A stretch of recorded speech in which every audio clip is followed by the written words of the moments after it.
Welcome in on a Wednesday, everybody. I'm Reed Cowan. Big question in the world today. Will an assassination in Iran lead to a wider conflict in the Middle East? Plus, wildfire watch out west as people return to burned out homes. This is CBS News 24/7. Let's go.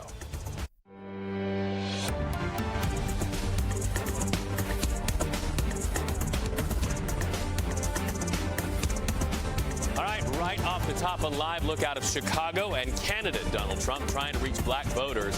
Trump invited to speak at a journalism convention held by the National Association of Black Journalists. So this appearance does not come without quite a bit of controversy. CBS News congressional correspondent Nicole Killian joining us live in Chicago. Nicole, big question right now. Why did the former president choose this event and especially this format, this moderated format for today's appearance? Hey, well, good afternoon to you.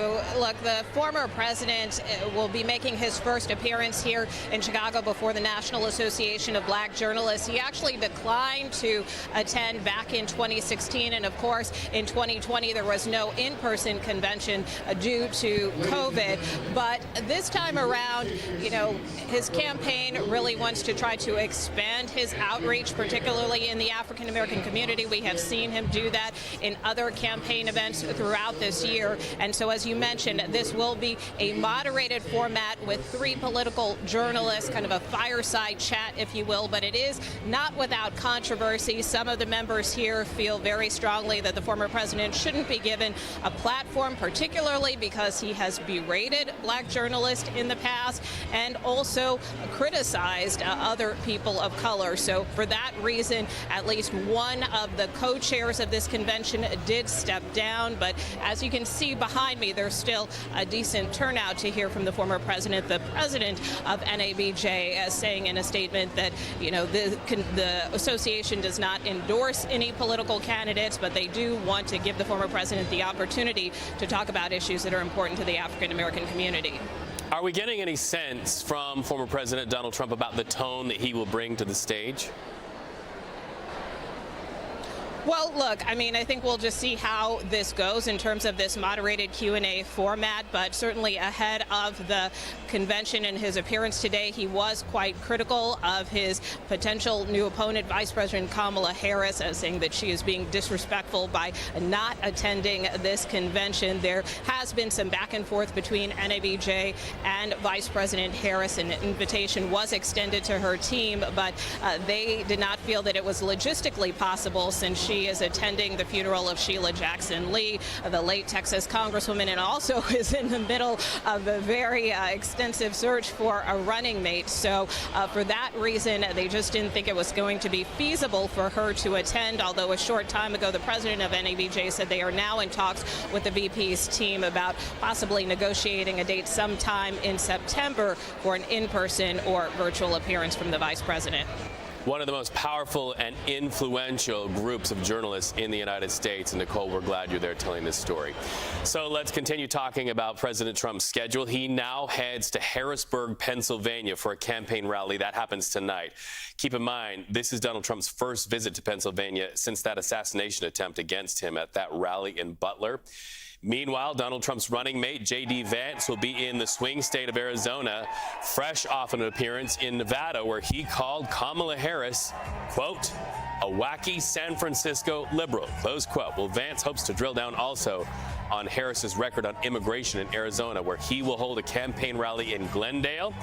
He will then visit Arizona's border to continue that conversation right there at the border with Arizona and Mexico tomorrow. Let's now jump the map to Texas, where Vice President and candidate Kamala Harris will be in Houston. Now, while the world awaits to hear who Harris will choose as her running mate, she is starting to drill down on a challenge to her opponent in the race to the White House. Kamala Harris downright daring Donald Trump to debate her. In fact, she taunted the former president, saying, quote, say it to my face. And as a counterpoint to attacks on her record at the border, the vice president speaking a lot about her work on a border security bill. Now, meanwhile, the countdown is on for the Democratic National Convention in Chicago that happens next month. And we have learned President Joe Biden will address delegates night 1 of that convention. CBS News sources say the first night will offer extensive tributes to Biden and his legacy of service before the nights that follow, where delegates will then make official their nominations of their choices for president and vice president. Meanwhile, we expect to hear more from the White House today about growing concerns of a conflict in the Middle East that could spread to the region. And top of mind, this headline, the killing of a top Hamas leader in Iran. So Iran blames Israel, who so far has not owned that strike. That leader was in Iran's capital city for the swearing in of Iran's president when the airstrike hit. But this is an escalation Secretary of State Antony Blinken has tried to avoid. In fact, we just got these comments from the Secretary of State from his post in Singapore. Listen. Well, of course, I've seen the reports, and all I can tell you right now is I think nothing takes away from the importance of, as I said a moment ago, getting to the ceasefire, which is manifestly in the interests of the hostages and bringing them home. It's manifestly in the interests of Palestinians who are suffering terribly every single day, children, women, men in Gaza who've been caught in this crossfire of Hamas's making. It's profoundly in the interest of trying to put things on a better path, not only in Gaza, but actually throughout the region. On a better path and try to keep a lid on all of this. Let's bring in CBS News correspondent Imtiaz Tayab. Imtiaz, you're in Beirut. This strike in Iran follows a strike where you are in Beirut. What is the response there in Beirut and also out of Iran today?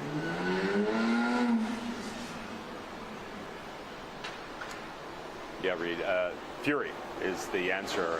There is fury here in Lebanon. There's fury, of course, from Hamas in Gaza, and fury from Tehran following these two assassinations, which really has sort of pushed us to a place where we haven't been in a very long time here in the Middle East, which is this concern that we could see a wider war spread across the region involving actors who are incredibly well armed and incredibly powerful and incredibly determined to fight. Now, as we've been hearing from the Secretary, that he said that it was in the interest of everybody to try to de-escalate the situation. But when we focus on the assassination of Ismail Haniyeh in Iran, in Iranian territory, as a guest of the Iranians attending the inauguration of the new Iranian president. Not only is this a major breakdown of Iran's security apparatus, it is devastatingly humiliating for them as well. Now, many, of course, fearing that Iran will carry out some sort of retaliatory attack, but we've been hearing from sources inside Iran that at this very moment, the Iranian leadership is really trying to understand how this security breakdown could happen, that Ismail Haniyeh could be assassinated inside their home as they described it. And so many are hoping that any kind of retaliation, if it's going to come, won't come soon. But that doesn't mean the situation here is any less tense.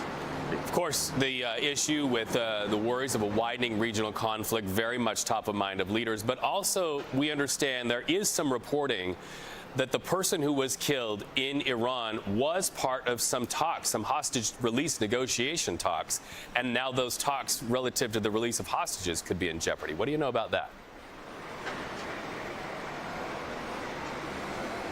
Yeah, no, look, let's be clear. Ismail Haniyeh is one of the most well-known Hamas leaders. He was the political leader and has a very long history in Palestinian politics and, of course, with Hamas. And he was the lead negotiator.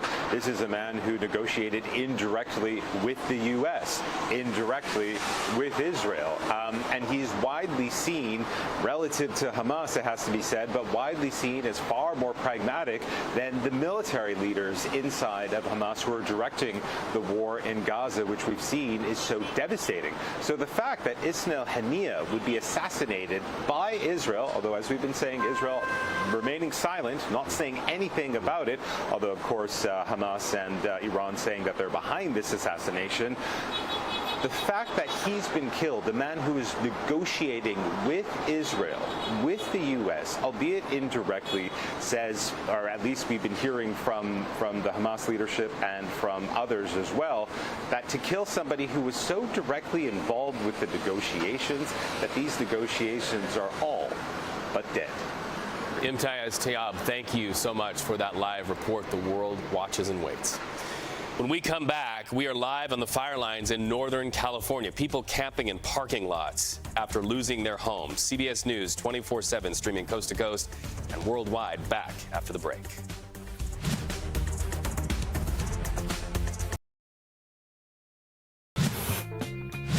CBS News 24/7 looking live at an empty stage right now that will soon be filled with moderators and candidate Donald Trump. Why are they there? They're there for the National Association of Black Journalists Conference. It is a major convention that happens every year. This year it is in Chicago. Former president trying to court black voters, and we are waiting to see what the questions will be, not only from the moderators, but any that might come from the audience. All right, let's take a look at this. Our video feeds now take us across the pond. This chaotic scene in England. Look at that. This happened outside the scene of that deadly stabbing of a children's dance party. Well, protesters there clashing with police, throwing bottles at officers, setting cars on fire. This happened after a peaceful vigil for the girls killed was hijacked by protesters. Why?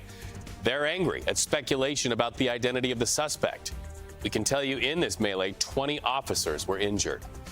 Let's jump the map to the United States now, where a jury convicted the woman at the center of the Black Swan murder trial. Their verdict? Manslaughter. They're looking at former ballerina Ashley Benefield. She's accused of shooting her husband back in 2020, and the jury said she did it. That case garnered national attention, by the way. You might remember a lot of people compared her to the leading character of the movie Black Swan. Benefield showed no emotion when Florida jurors read that verdict in court.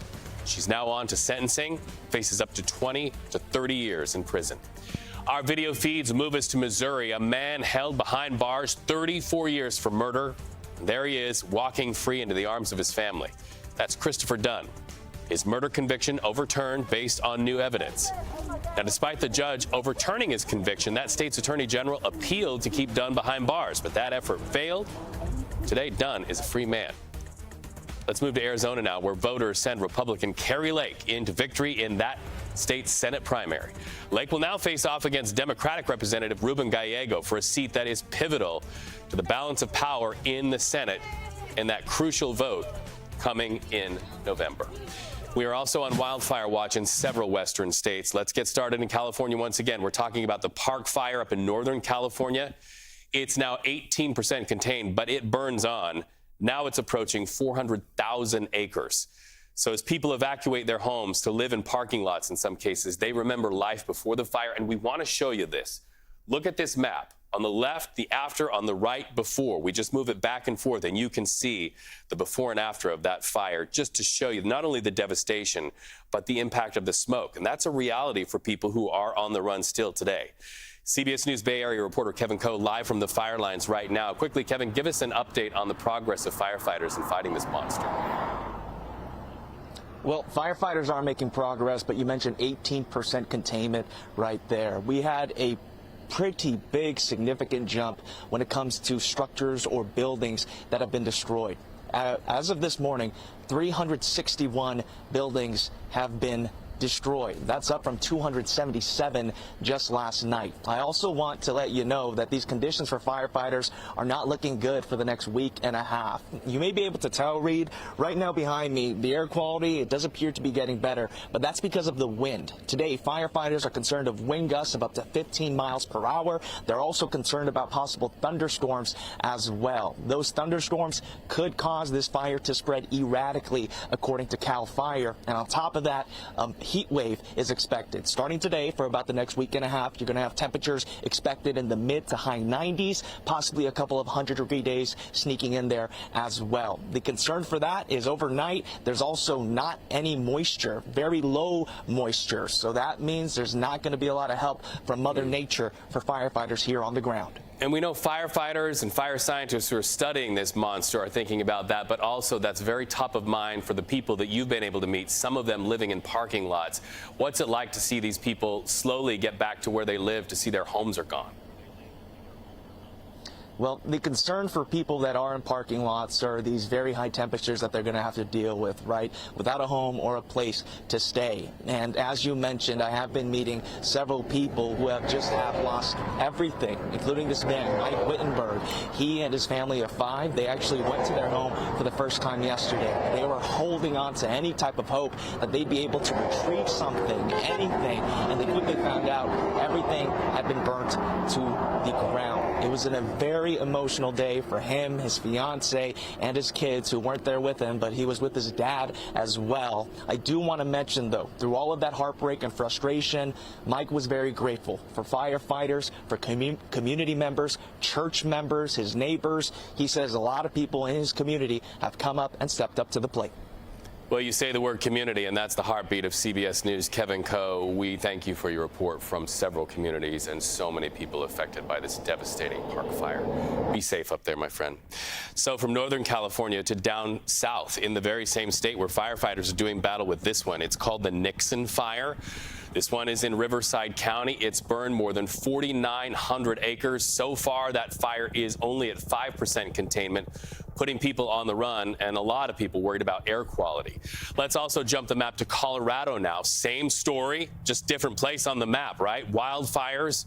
And this one also has a name, the Alexander Mountain Fire north of Denver. And look at the orange skies there. That one burns on, the plume of smoke marking the spot where flames are active at this very moment. In fact, this one is now larger than 5,000 acres. Jess, it just seems the picture from space could show plumes of smoke all over the western United States. All over the West right now. And as we take a look from the ground to the sky where that smoke plume continues to track off into the east in areas just from Northern California, we notice that there's a lot of air quality alerts that are in effect. Right below me, you see all of this gray, anywhere from Oregon stretching all the way over into states close to Montana. What's happening right now is the winds in the upper level atmosphere swiftly move all of that smoke off into these regions, and it's causing a lot of issues for local communities. One thing to mention too, Kevin said it perfectly. We're not getting that good overnight recovery process when it comes to relative humidity. So the boots on the ground right now in states like California with a park fire, they're going to be battling extreme heat within the next couple days as high pressure starts building over the states, kind of like what we see right now just off close to the south. Take a look behind me though. Let's head back to the park fire. Now the fifth largest fire in California history. We watched that smoke plume really sweep off into the east. Like I said, communities anywhere from Reno stretching all the way into Denver are impacted by this exact system. Now, as we take a quick look at what's happening all the way up in the north, we're also starting to see some heat warnings and advisories issued by the National Weather Service. I'll have more on the ones down south coming up in just a bit. But Reed, it has been a lot of focus on heat recently just down south, and now we're going to start shifting our eyes over to where the fires are at within the next couple days. So that's something to look forward, or something to look to. Keeping that in mind. Okay, well, we need some national pride, and we've got it, courtesy of women's gymnastics. When we come back, how about you fly with us to Paris? We'll be talking to Dana Jacobson when we come back on the stream.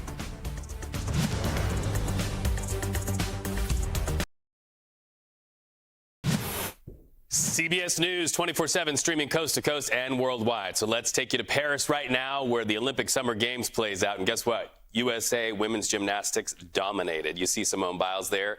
She's all smiles, clinching her 5th Olympic gold medal. Solid performance in all 4 gymnastic events. Biles is a champ, right? And we know this. She's now the most decorated American gymnast of all time. So let's look at the medals count. Feels good, right? Right now, the U.S. in the lead with the most medals, 27 medals for the red, white, and blue. That's followed by France and Great Britain. So we've got to talk to CBS Saturday Morning co-host Dana Jacobson. Dana, I've covered every Olympics back to Salt Lake. You are giving me major FOMO. But one of the headlines that came out of the River Seine, so to speak, yesterday, I know, but I'm glad you're there. One of the headlines that came out of the River Seine was, of course, whether the men's triathletes could get in the water. They did. How did that go? Yeah, the men and the women actually were able to get in. They had the women go off first and then the men. Basically, they needed the hot weather that we've had over the last 2 days to help them with the contamination levels. And the World Triathlon Federation and organizers said they were good to go this morning. France won for the women, Great Britain for the men. And some of the athletes pointed out afterwards they had done a triathlon using the Seine last year, so they weren't as worried, it seems, as we all were about where those contamination levels were. But organizers thrilled because the picture of it, pretty remarkable with the Seine having swimmers in it. Yes, it was. All right, so let's talk about men's basketball. We understand they're going to face off with South Sudan. What can we look out for there? Well, one thing to remember in the exhibition game just the other week with South Sudan, it took a LeBron James final shot in order to get the win. I'm not expecting that you're going to see that this time. You think about the last game that this team played, and Kevin Durant was coming off the bench, led the way as a sixth man. Jason Tatum from the NBA champion Boston Celtics didn't even play, and Steve Kerr talked about it afterwards and said he felt almost stupid that Tatum didn't get in the game. But the problem is, in a 40-minute game with the talent roster that they have there, what do you do? But he did promise to reporters that Tatum would see action this time. And then even before anybody could ask, he said, don't ask me the next question. I'm not going to tell you. I don't know who won't play so that Tatum can get minutes. But you know, if you watch NBA games, you got to look at the matchups. You have to look at who's playing well together. They'll all get plenty of time to shine, I have no doubt. It's like an embarrassment of riches. Like everybody's a champ that he could pull from that bench to play. Thank you so much, Dana. Yes. I say 3 points to you. Maybe 2 3-pointers. We appreciate you. Hey, our video monitors take our focus to Vermont now, and we want to show you something that's quite devastating to the people who live there. We're talking about flooding after floods first hit that state from Hurricane Beryl. Look at this. This is the community of Lyndonville. It's northeast of Montpelier. It's one of the hardest hit areas. In fact, we're understanding homes split in half, some of them pushed off of their foundations. And, you know, roads have also been affected. You see right there, that road just collapsed there. And so it's hard to get those first responders out. In fact, swiftwater rescue teams evacuated people from more than 24 homes, we're understanding, even by helicopter. So these are some tense moments. Let's watch. That's my tiny house right there. That thing that's kind of tilted over. This just reminds me of how vulnerable and precious life is. You ever seen anything like this? About 3 weeks ago.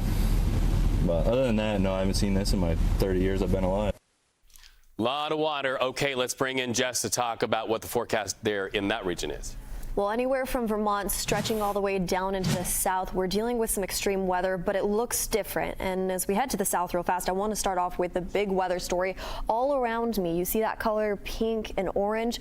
Excessive heat warnings and heat advisories have been issued widespread throughout the south. We've been dealing with this for the past couple days, and today's one of the most extreme days when it comes to this heat that we're going to notice widespread throughout this region. Now, daytime highs, we're talking about 80s, 90s, and triple digits starting to appear back into the forecast into communities like Dallas. Dallas sitting at 100 today, upper 90s near Memphis, 90s stretching all the way over into Atlanta. Now, as you take a look behind me, our excessive heat risk map is showing well above average temperatures, not only in the south, but this moves all the way up into Iowa, too, where we have been talking about extreme weather, not only about the heat, but of course these thunderstorms that we've been seeing. Now, watching futurecasts play out throughout the next 24 hours, a major band of rain will extend anywhere from Wisconsin stretching all the way down into Kansas. With this, we could see hail, we could see heavy thunderstorms isolated, moving its way off into Illinois, Indiana, and that continues into the overnight hours tonight. So that's the reason why the severe weather outlook is still showing an enhanced risk right now close to Iowa, and about a slight risk as it moves its way and loses its energy, moving all the way over into Kentucky. Another thing to mention, though, hail and wind. That is the big concern for us in areas like the Dakotas, all the way over into Minneapolis, too, with about a 15% risk there, damaging winds all throughout the evening hours tonight associated with that same system. We'll have more on that coming up in a bit, but for now, over to you, Reed. The weather map, almost like a sporting event unto itself, Jess. It's very colorful right now. Yes, it is. Okay, when we come back, we're going to take you to Pennsylvania. Why? Former President Donald Trump returns to that state, the first return since that assassination attempt that has caused the scrutiny of the Secret Service. We'll ask our reporter there about the tightness of security. We'll be right back.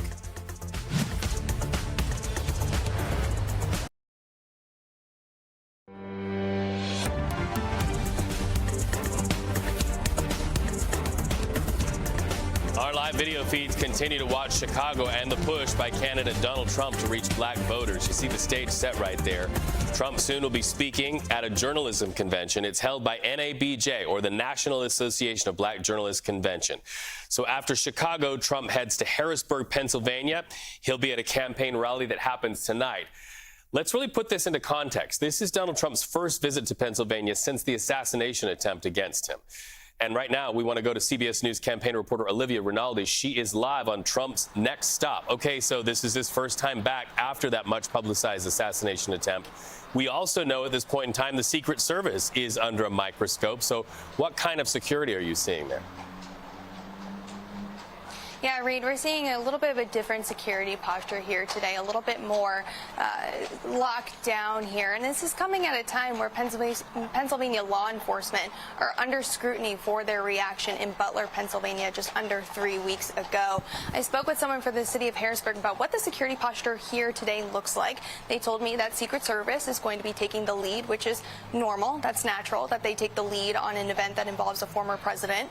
Then it goes on to Pennsylvania State Police, and then it will go on to Pennsylvania Capitol Police and local police here in Harrisonburg to really secure this area, secure down the streets, keep a watchful eye. But the important thing is that this is an area where Trump has been several times. This is going to be his second visit to this to this arena rather, alone in the last several months. They told me they're used to this security posture.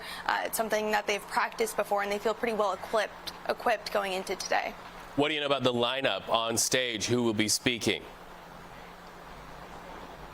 We're hearing that a few local Pennsylvania officials will be speaking. Of course, Donald Trump himself will make his way here today. But Pennsylvania is so key in this election. I can't stress it enough. It's the battleground with the most electoral votes up for grab, 19 out of all of the battleground states. In that retrospect, it is the most important. And just to put it into perspective, a candidate could win Arizona, they could win Nevada, the Sun Belt, they could win Michigan, and they could win Wisconsin. They could win all four of those states. But if they don't win Pennsylvania, they're still not getting to 270. That's why this is a critical state. That's why Donald Trump is coming back here today. It's his 8th visit to this state in this cycle, and I suspect he'll be spending a lot more time in Pennsylvania in the coming months. Olivia, thank you so much for that. Meanwhile, Donald Trump's running mate, J.D. Vance, will be in the swing state of Arizona. This is fresh off an appearance in Nevada, where he called Kamala Harris, quote, a wacky San Francisco liberal. Vance really showing some strategies, drilling down on Harris's record on immigration in Arizona, where he will hold a campaign rally in Glendale. He will then visit Arizona's border with Mexico. That happens tomorrow. So let's jump the map now to Texas, where Vice President and candidate Kamala Harris, she will be in Houston. This is what we can tell you about this appearance. While the world awaits to hear who Harris will choose as her running mate, she's really drilling down on a challenge to Donald Trump to debate her. She's daring Trump to debate her. In fact, she is now saying in a taunt, say it to my face. It's really a counterpoint to her attacks on her record about the border. In fact, the vice president speaking a lot about her work on a border security bill. Meanwhile, the countdown is on for the Democratic National Convention in Chicago next month. We've heard President Joe Biden will address delegates on night one of the convention. CBS News sources say night one will offer extensive tributes to Biden and his legacy before the nights that will follow, which is when delegates will make their official nominations of their choices for president and vice president. Well, video from our monitors take us now to San Francisco, where at this very moment, city leaders are following the orders of California Governor Gavin Newsom to begin clearing out homeless encampments. CBS News Bay Area's Wilton Walker is live where crews work to clear those encampments. And Wilton, San Francisco getting a lot of national press right now as we talk about the state of California relative to homeless people. So now that these encampments are being cleared out, where are people going? That is the million-dollar question, Reed. I'm sure everyone around the country is familiar vaguely with San Francisco's homelessness challenge. I can tell you we're on a street called Willow. It's a little alleyway that runs through San Francisco's Tenderloin. This has long been one of the sort of the epicenters of San Francisco's struggle with homelessness, the intersection of drugs and homelessness. Well, the city came in with what you might call a show of force today, and we've seen this before. They show up with outreach workers who offer some shelter or maybe some supportive housing. And then Public Works comes in and they start to clean up. Now, there's really no differential in practice here, Reed. I know this is getting a lot of attention and a lot of focus around the country. But what these teams are doing is exactly what the city has been doing in the past. What is different? Well, it's what the city calls clarity in the law, that they can do this without the threat of legal entanglement. The police that you may see in the video that we're showing you, they have always been part of these sort of encampment resolution operations, the way that the phraseology that the city uses. Again, the difference might be the messaging here. Clearly, the city is trying to send a message to those on the streets that they mean business, for lack of a better phrase, that they're serious about getting people into shelter options, resolving the encampments, especially the ones that have been here for a long time, like those on Willow, and trying to wind their way down the numbers of people on the streets. So what does it look like today when they got to Willow? Well, a lot of people immediately started shuffling off. Some other people stuck around for a little while as time passed and the police kind of moved down the street. Eventually, everybody kind of packed up and moved on. We did see a handful of folks who did sort of start the conversation with city outreach workers about getting into shelter space. Now, the other really, sort of other weight in all of this is how much space is there? How many places are there to put people who are in this alleyway who might accept the offer of shelter? Well, that is like an hour-by-hour process as they call out around the city's shelter and housing system, find places where people might be able to stay, signal over here, we've got a spot, and they tell someone on the street, hey, we have got a spot for you if you want it. That is what is happening here. It's going to happen in a number of other places around the city this morning and this afternoon. It's been going on this week, and the city says they're just going to keep doing this until it makes a difference. They're talking a lot about doing preventative measures to make sure that people don't come back to the same spots where they've cleared them out. Yesterday they were out on Folsom. How do you keep people from coming back there? How do you keep people from coming back here? Right. We talked to a number of folks who said they don't know where they're going to go, to answer your question. I think that's the real question, right? You're going to shuffle people around a lot. Where are people going to end up? And ultimately, as time goes on, how many people do go inside, and what kind of difference does it make on streets like Willow here? Well, and to the national voter, San Francisco is synonymous with Vice President Kamala Harris by virtue of her history here. And so the attention is white hot on San Francisco as it is on Kamala Harris. Wilton Walker from the streets right there. This issue affecting communities there in Northern California. So let's stay in California. Firefighters continue to battle the historic Park Fire. That one's just north of Chico. This fire is a monster. It's more than 600 square miles. And right now, it is the 5th largest wildfire in California's history. And the toll on the people who live where the fire burns, really a hard toll. Many have lost their homes. In fact, look at this. And because of this, a lot of people are sleeping in parking lots. We can tell you today, the count is this: 274 structures destroyed or damaged. Jemae Gregory lost a home in the 2018 Camp Fire. And now the home they worked hard to rebuild is also damaged by this new fire. Watch. I'm a little bit shell-shocked still. My 6-year-old actually said last night, he said, I just want things to go back to normal. And when I asked him what normal was, he said, not scary. Cooler weather has been key to helping firefighters get the fire at 18%. And we also have to talk about another state close by, Colorado, dealing with several wildfires right now. In fact, CBS News Colorado is staying on top of all of them. And here is how they covered it earlier today. Let's watch. We continue following breaking news right now. Multiple fires burning in our state. And we want to thank you for joining us right now. Your reporter at the Des Joel Hillen has been monitoring evacuation orders for all of these fires. We do start, though, with Michael Abatha out at the fire that sparked overnight near Deer Creek Canyon in Jefferson County. Michael, what's the very latest?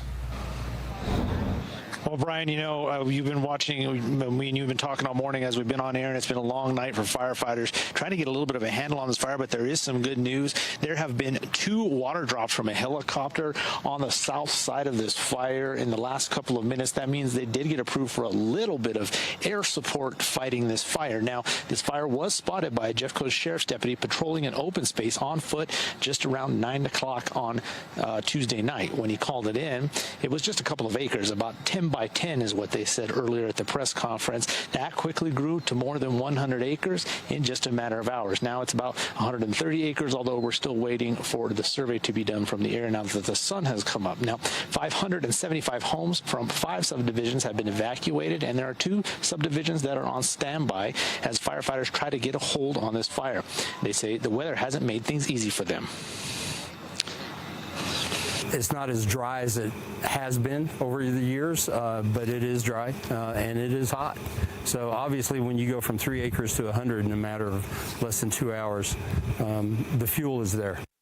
Now, as I mentioned, they are going to do a survey this morning to see what that area of the total area of the fire is. So that number might change, although it does seem that the fire growth has slowed a little bit since overnight, but it's going to get hot. It's going to get windy. And of course, it's rocky up there. There's a lot of fuel. And if that wasn't bad enough, they say there are a lot of rattlesnakes up there that firefighters have to watch out for. So it's going to be, no pun intended, an uphill battle out here today. Firefighters really going to have their mettle tested. In Jefferson County, Michael Abeyta, covering Colorado First. Well, anywhere from Jefferson County all the way back into the state of California, we have high pressure starting to build throughout the next couple days, and that's going to heat many states up well above average. One thing I want to focus on, though, not necessarily at the ground, but in the atmosphere right now, we're dealing with hazy skies anywhere from Oregon stretching down into California. All that gray that I'm walking over right now, anywhere from Idaho all the way over into Oregon, we are dealing with poor air quality due to these fires sweeping that smoke up into the atmosphere and over into communities anywhere all the way into Colorado. We're continuing to keep a close eye on that. If you live in one of those impacted communities, take it slow. Continue to keep those windows closed. Find fresh air when possible by staying inside, or at least continuing to change your filters throughout the next couple days. We're going to talk more about this heat coming up in just a bit down in the south, but I want to take your eyes right back to the Park Fire and the smoke plume from it. This is now the 5th largest fire in California's history, and as it continues to billow its smoke all the way over into those communities, stretching its way down into Denver as well, we are keeping a close eye on the atmosphere, especially up in the the Pacific Northwest, where they're about to be battling extreme heat too within the coming days. Like I mentioned, high pressure starting to build, and that's going to warm us up and dry us up. The reason why I mentioned dryness, well, of course, those boots on the ground, they're battling extreme heat on top of these dry conditions, and we don't get that good overnight recovery process when it comes to relative humidity. Have more on this heat coming up in just a bit down in the south, but Reed, I'm going to send it over to you. All right, thank you so much. When we see it, you see it. We're keeping our promise when we come back. We just had an opportunity to hear from the first time from Israeli Prime Minister Benjamin Netanyahu what he wants to keep the focus on, where the world narrative is, and what it looks like he wants to keep the focus off when we come back.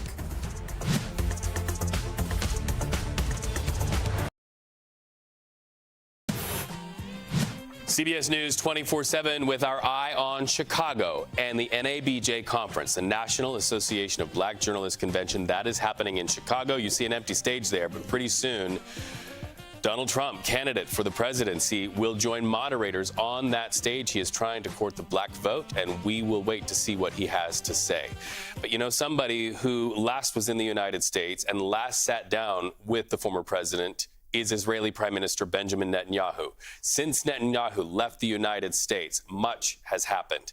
And right now, we just got this. He's making his first public statement since the killing of Hamas's top political leader. That strike happened in Iran.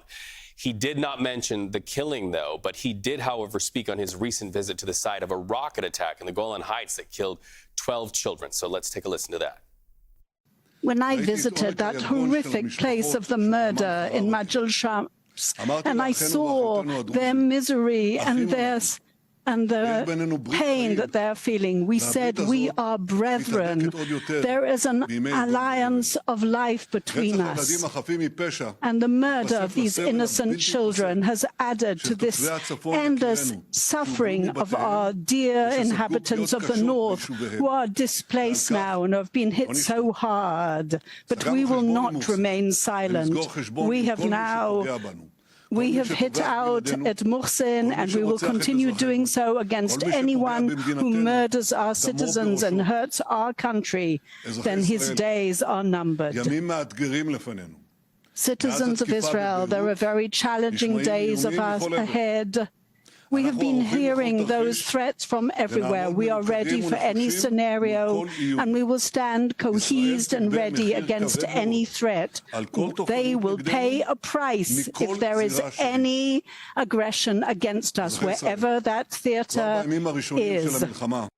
Wherever that theater is. That from Prime Minister Benjamin Netanyahu, as translated just moments ago by the BBC. Now to this.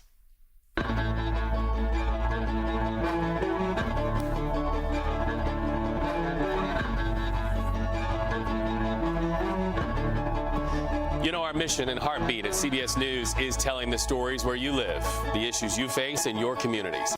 Our Eye on America takes us to California as wildfires continue to burn amidst an ever-warming planet. You know, the average summer temperature in the Golden State, 3 degrees warmer than they were about 125 years ago. CBS News Bay Area's Ann Makovic with an eye on a controversial approach to trying to get the planet to cool down. The climate is changing, the planet is warming, and we are seeing the impacts. Shrinking glaciers and ice sheets, rising sea levels, and more extreme weather. But while the Earth continues to warm, I have that on my computer. Some climate scientists recently got the cold shoulder. We need to know more about this before you come to our city and start the experiments. In early June, city officials in Alameda blocked the scientists from continuing basic research into an experimental approach that might one day help slow global warming. It involves a device that sprays sea salt particles into the air and along the deck of the USS Hornet, which is in Alameda.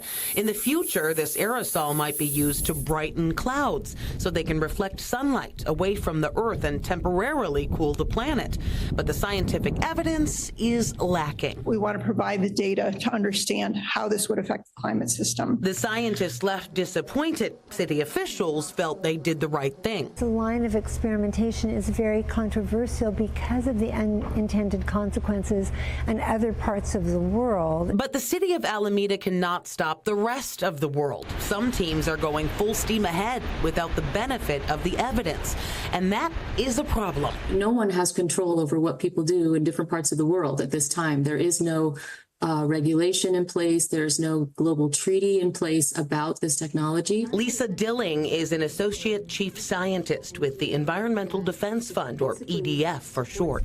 At this point, she says we don't know enough to safely deploy cloud brightening or any other form of solar geoengineering, which is why we absolutely think now is the time for doing research on the impacts of this technology. The EDF will finance it. The nonprofit will issue grants to teams around the world to better inform governments. We need to have strong scientific understanding before any decision is made about this. That could be a decision not to use this technology in the future. It could be a decision to use the technology in the future. Back at City Hall, the mayor remains motivated to identify more immediate solutions. Alameda is doing a lot of things to address climate change and global warming. Sea level rise is truly an existential threat to our island community. A threat that requires looking hard at cloud strategies and not just having our heads stuck in them. Ann Makovic, CBS News Bay Area. Our video feed's taking us to this, a chaotic scene in England. If you recognize this street, you do because of recent headlines. It's outside of the scene of that deadly stabbing of children at a dance party. And look at this, protesters clashing with police there, throwing bottles at officers, setting cars on fire. This happened after a peaceful vigil for the girls killed was hijacked by protesters incensed at speculation about the identity of the suspect. In this melee, more than 20 officers hurt. Let's jump the map to the United States, where a jury convicted the woman at the center of the Black Swan murder trial. You see her there. The verdict, manslaughter. Former ballerina Ashley Benefield shot her husband back in 2020. And that case garnered national attention. Some people comparing Benefield to the leading character of that movie, Black Swan. By the way, you see her in court, though. She showed no emotion when Florida jurors read the verdict. She's on to sentencing next. She faces up to 30 years in prison. Let's move to Missouri now, where our video monitors show us this scene. A man held behind bars for 34 years walks free. That is Christopher Dunn greeting his family. His murder conviction based on new evidence. Despite the judge overturning that conviction, the state's attorney general appealed to keep Dunn behind bars. That effort failed, and Dunn is now free. We continue to watch his life story as it unfolds, and we continue to be in your communities where your stories are. That is CBS News 24/7. Have a great day, and thanks for watching.